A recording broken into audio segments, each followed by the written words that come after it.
कर्म और पुनर्जन्म।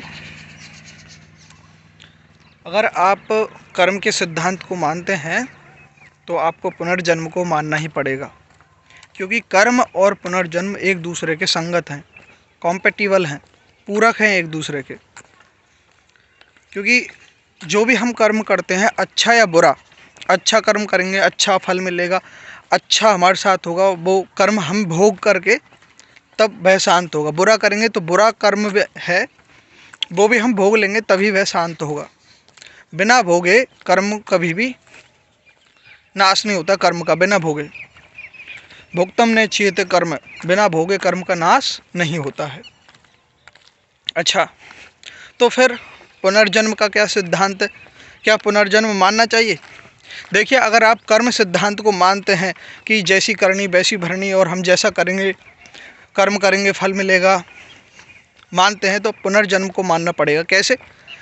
जब एक शिशु जो है जन्म लेता है ना, तो कई शिशु हैं जो आईसीयू में चले जाते हैं, बहुत बीमार पड़ते हैं।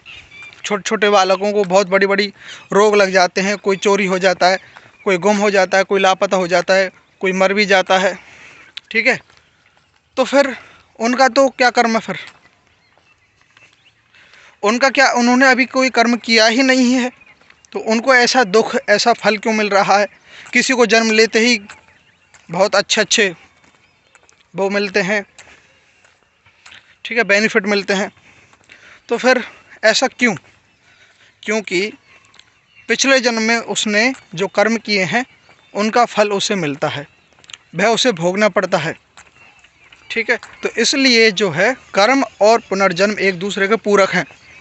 कर्म सिद्धांत को मत मानो तो पुनर्जन्म को भी नहीं मानना पड़ेगा, क्योंकि आपके ऊपर कोई भी तर्क उठा सकता है। आप कहेंगे कि मैं पुनर्जन्म को नहीं मानता, तो फिर क्वेश्चन उठ सकता है कि चलो ठीक है, अगर आप कर्म को मानते होंगे और पुनर्जन्म को नहीं मानते होंगे तो आपके पास कहेंगे कि भाई उस छोटे से बालक ने क्या किया है, उसे इतना दुख क्यों, उसे इतना सुख क्यों? अकारण ही बहुत सारी चीज़ें मिल जाती हैं, बहुत सारे दुख मिल जाते हैं अकारण ही। आपको दुख ज़्यादा याद आएंगे, क्योंकि